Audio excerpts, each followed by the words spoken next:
Hello everyone, how are you? This is Dr. Chavigar. Welcome to my channel Krishna Institute of Education. आज का हमारा video lecture है unit plan या फिर जिसे हम बोलते हैं हिंदी में इकाई योजना। एक्चुअली इकाई योजना जैसे कि आपको इसके नाम से पता चलता है कि इसमें हम एक इकाई को अलग से पढ़ते हैं। देखिए, सबसे पहले जो इस शब्द की या जिस यूनिट प्लान की स्टार्टिंग करी थी, ये करी थी एच.सी. मॉरिसन ने। किसने शुरू करी थी? एच.सी. मॉरिसन ने करी थी और ये 1926 में उन्होंने शुरुआत करी थी। उन्होंने एक किताब लिखी थी, ठीक है। उस किताब का नाम क्या था? Secondary school. तो उन्होंने एक किताब लिखी थी सेकेंडरी स्कूल और उस किताब में उन्होंने यूनिट प्लान या इकाई योजना को बताया था। देखिए, एक हमारी साइकोलॉजी होती है कि जब भी हम किसी चीज को देखते हैं तो पहले हम उसे पूर्ण रूप में देखते हैं, एज ए होल देखते हैं।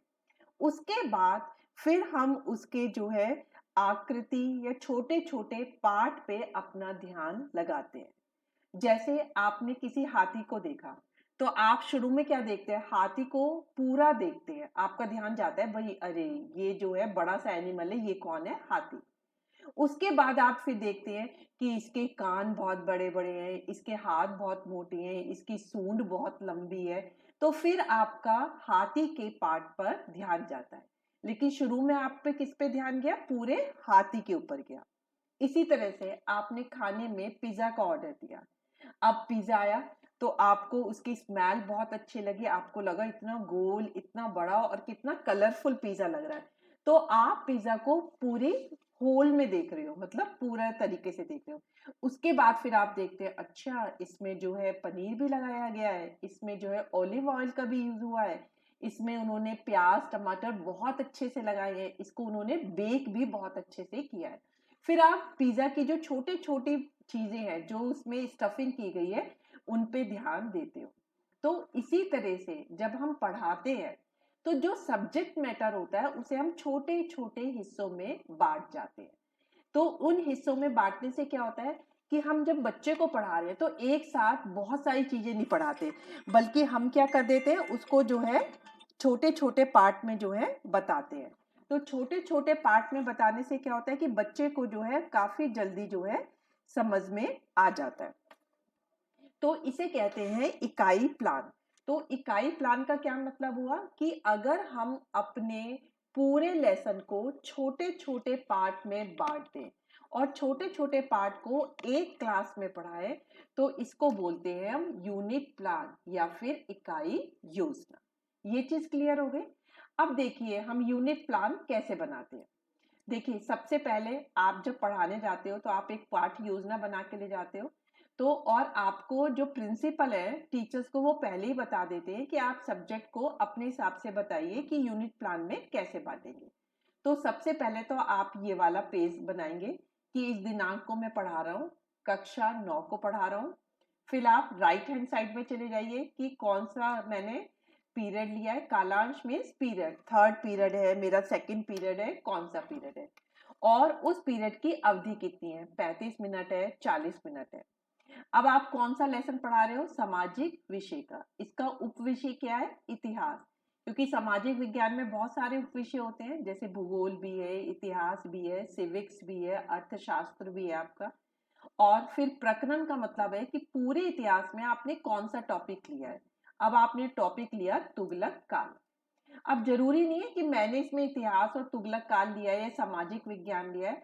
आप जो है जो पढ़ा रहे हो आप जो है उसी की इसमें विषय डाल सकते हो, उपविषय डाल सकते हो और उसका प्रकरण डाल सकते हो। तो पहले आपने इस तरह से पेज बना देंगे। इसके बाद अब आप देखिए कि आप इसे छोटे छोटे पार्ट में कैसे बांट रहे हो। जैसे आपने देखा तुगलक काल को बता रहे कि पूरा तुगलक के बारे में हमें बताना है। अब देखिए तुगलक के बारे में जब हम बता रहे हैं तो देखिए आपने इसे कितने छोटे छोटे पार्ट में बांट दिया। पहले आप तुगलक वंश का जो है जन्म बताएंगे कि कैसे तुगलक वंश का जन्म हुआ। फिर बताएंगे उसका जो मेन शासक था मोहम्मद बिन तुगलक, उसने कौन कौन सी योजनाएं बनाई। उसकी जो तुगलक वंश की थी उसकी कर योजना या टैक्सेशन उसने लोगों पे कैसे लगाया। फिर उसने राजधानी में परिवर्तन कैसे किया। फिर उसने कौन सी मुद्रा चलाई, सिक्के चलाए, रुपए के नोट चलाए, क्या चलाया। फिर लास्ट में आप बताएंगे कि मोहम्मद बिन तुगलक की मृत्यु कैसे हुई।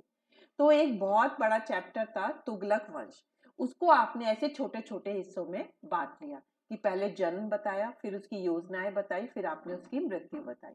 और देखो हर एक के लिए आपने एक एक पीरियड असाइन कर दिया कि जन्म हम सिर्फ 1 घंटे में सिर्फ जन्म भी बताएंगे और कुछ नहीं बताएंगे।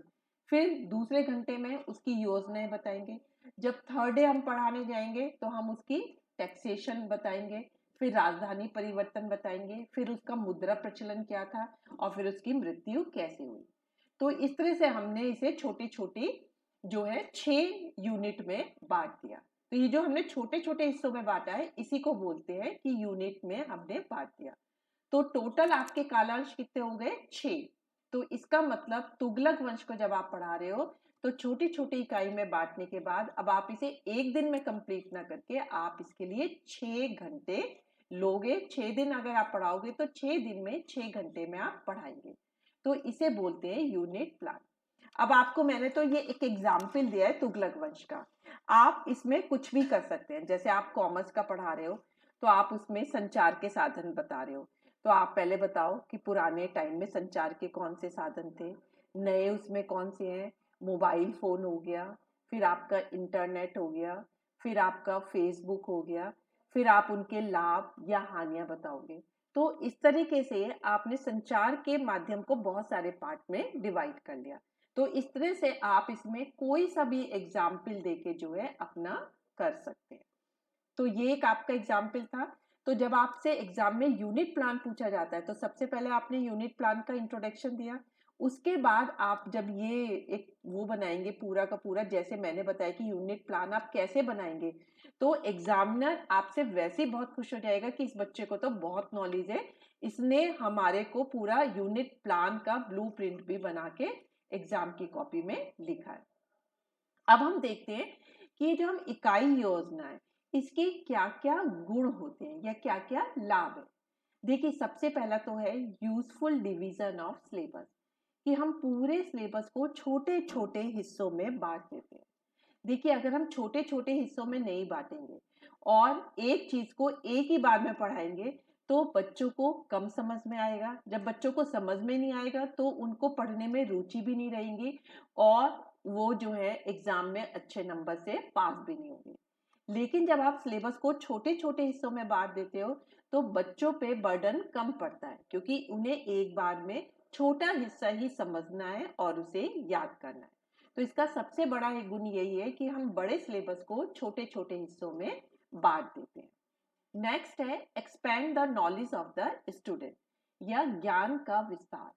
देखिए अगर मैंने आपसे कहा कि आप यातायात के साधन बढ़ाइए, अगर आप एक ही दिन में यातायात के सारे साधन बढ़ा देते हैं, जैसे आपने रेल के द्वारा, बस के द्वारा, एरोप्लेन के द्वारा या फिर जो है पानी के जहाज के द्वारा, तो आप एक टॉपिक में बहुत सारे एग्जाम्पल नहीं दे सकते हो, क्योंकि आप एक ही घंटे में सारे यातायात के साधन पढ़ा रहे हो।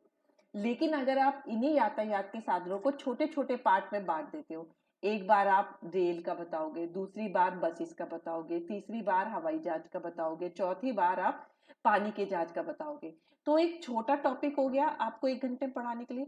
उससे रिलेटेड आप बहुत सारे एग्जाम्पल दे सकते हो, उनके लाभ हानि सब बता सकते हो। तो इस तरह से बच्चों की नॉलेज बहुत ज्यादा बढ़ती है।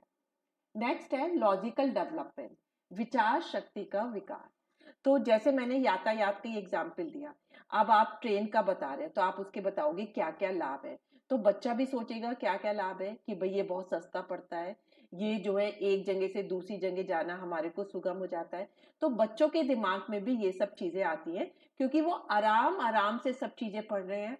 वो जो टीचर पढ़ा रहा है सिर्फ उसी की बातों को ध्यान नहीं दे रहे हैं, वो अपना भी दिमाग लगा रहे हैं, हाँ कि टीचर जो पढ़ा रहा है वो ठीक भी है या नहीं। क्योंकि टीचर की स्पीड भी धीरे होती है और बच्चे की समझने की स्पीड भी, वो आराम आराम से उसे समझ के अपना पूरा माइंड लगा के समझता है। तो इस तरह से इकाई योजना में बच्चे का बहुत ज्यादा लॉजिकल डेवलपमेंट होता है। नेक्स्ट है इसका मेकिंग द टीचिंग इंटरेस्टिंग, कि इससे टीचिंग बहुत इंटरेस्टेड हो जाती है। देखिए इकाई योजना से क्या होता है, आपने पाठ को छोटे छोटे पार्ट में बांट दिया, तो इससे क्या होता है, टीचिंग का काम बहुत इंटरेस्टेड हो जाता है, क्योंकि टीचर भी आपसे एक छोटे से पार्ट के लिए बहुत ज्यादा एग्जाम्पल पूछते हैं। जैसे आप साइंस में जो है वो पढ़ा रहे हो कि एक पदार्थ के कितनी कितनी अवस्थाएं होती है, तो आपने बताया ठोस होता है, द्रव होता है, गैस होता है। तो अब आप एक बार में ठोस बता रहे हो, एक बार में द्रव बताओगे और एक बार में आप उसके गैस के बारे में बताओगे। तो आप बच्चों को ठोस जो चीजें होती है उनके बहुत सारे पिक्चर दिखाओगे, जैसे पेन हो गया, पेंसिल हो गई, आपका मोबाइल फोन हो गया, बर्फ जमी हुई हो गई, और बच्चे भी बड़े इंटरेस्टेड हो जाते हैं, वो भी अपनी तरफ से बहुत एग्जाम्पल देंगे। तो टीचर और बच्चों में बहुत ज्यादा पार्टिसिपेशन होता है, तो जिससे टीचिंग जो है बहुत ही इंटरेस्टिंग लगती है और बच्चों को पढ़ने में मजा आता है। नेक्स्ट है कंटिन्यूस इवोल्यूशन। देखिए इकाई योजना में क्या होता है, बच्चों का जो मूल्यांकन होता है कि बच्चों को जो हम पढ़ा रहे हैं वो कितना समझ में हो रहा है, वो बिल्कुल लगातार चलता है। आपने पहले एक छोटी सी पार्ट पढ़ाया, फिर आपने उसका टेस्ट भी ले लिया, उसका रिवीजन भी करा लिया, तो इससे क्या होगा, बच्चे ने एक यूनिट पूरी कर ली, फिर आप अगले दिन दूसरी यूनिट पढ़ाते हो, फिर आप उसका फिर टेस्ट लेते हो। तो आप पूरे चैप्टर का एक साथ टेस्ट न लेके उस चैप्टर को जो आपने छोटे छोटे हिस्सों में बांटे हैं, उस पूरा एक छोटे पार्ट को पढ़ा के फिर आप उसका टेस्ट लेते हो या रिवीजन कराते हो। तो इससे बच्चों का सतत मूल्यांकन चलता है। नेक्स्ट है सेल्फ स्टडी। आप देखिए टीचर ने छोटे छोटे हिस्से पढ़ा दिए, अब वो बच्चों को कहता है आप होमवर्क करके लेके आना, तो होमवर्क के लिए बच्चों को बुक खोलनी पड़ती है। अगर आप बहुत सारा होमवर्क दे दोगे तो बच्चे बोर हो जाएंगे, वो डर जाएंगे और वो इतना सेल्फ स्टडी में ध्यान नहीं करेंगे। लेकिन जब आपने इकाई योजना में छोटे छोटे हिस्से को पढ़ा रहे हो, तो छोटा सा हिस्सा ही आप सेल्फ स्टडी के लिए दोगे, तो बच्चों को एक मन में साइकोलॉजी रहती है कि अरे ये तो मैं जल्दी खत्म कर लूंगा, तो वो सेल्फ स्टडी में उनका मन लगता है और बहुत अच्छे से वो पढ़ते हैं। नेक्स्ट है finding out difficulties and their remedy.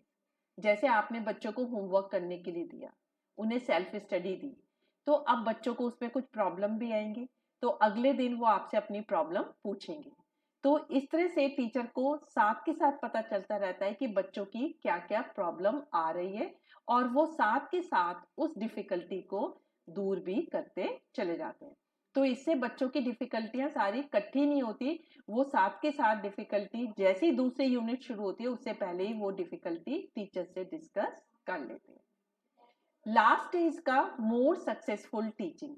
देखिए टीचिंग का बहुत अच्छा मेथड माना जाता है, क्योंकि इसमें बच्चे को सेल्फ स्टडी भी करने के लिए प्रवृत्ति मिलती है, इसमें टीचिंग बच्चों को इंटरेस्टिंग भी लगती है, और बच्चे को जो भी डिफिकल्टी हो रही है वो साथ के साथ टीचर से डिस्कस करते हैं। तो ये टीचिंग जो है सबसे सक्सेसफुल है, टीचर के पढ़ाने के पॉइंट ऑफ व्यू से भी और बच्चे के पढ़ने के पॉइंट ऑफ व्यू से भी। तो आज आपको इकाई योजना के गुण अच्छे से समझ आ गए होंगे। अब हम बताएंगे आपको कि इसके कुछ दोष भी होते हैं। देखिए दोष क्या है, सबसे पहला तो है कि ये बहुत डिफिकल्ट टास्क है। डिफिकल्ट का क्या मतलब है कि देखिए आपको पूरे सिलेबस को छोटी छोटी इकाइयों में बांटना है, तो इसके लिए टीचर बहुत एक्सपर्ट होने चाहिए कि वो छोटी छोटी इकाइयों में उन्हें क्या क्या चीज कवर करनी है। तो ये बांटना भी अपने आप में एक डिफिकल्ट टास्क होता है। नेक्स्ट है प्लान सेंटर्ड।